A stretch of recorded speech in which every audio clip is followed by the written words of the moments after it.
journey begins in Sultanganj, where devotees collect holy water from the Ganges River. This water will be offered to Lord Shiva at Babadam. They'll face many challenges along the way, but their devotion keeps them going. The journey is not easy, but the pilgrims persevere. They believe that the challenges they face will bring them closer to Lord Shiva. After a day's journey, pilgrims find solace in the quaint towns of Tarapur, Kanwar, and others, where they can rest, relax, and rejuvenate for the night. Tarapur, with its warm hospitality, offers a peaceful retreat for pilgrims to unwind and prepare for the next day's journey.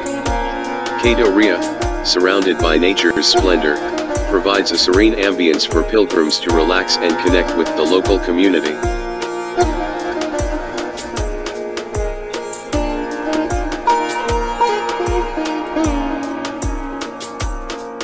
Other charming towns like Jalabaya and Bhutbangla also offer comfortable accommodations and a chance to experience the local culture.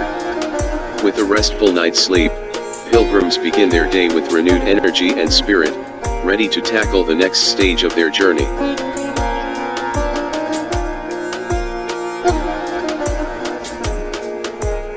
Finally, the pilgrims reach Babadam, where they offer the holy water to Lord Shiva.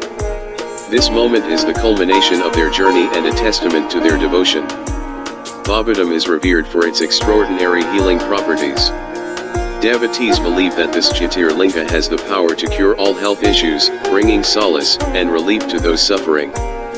For centuries, pilgrims have flocked to Babadam, seeking the blessings of Lord Shiva. Many have reported miraculous recoveries from chronic illnesses. The Kanwar yatra is a journey of faith, devotion, and self-discovery. We hope you've enjoyed this journey with us. Om Namah Shivaya.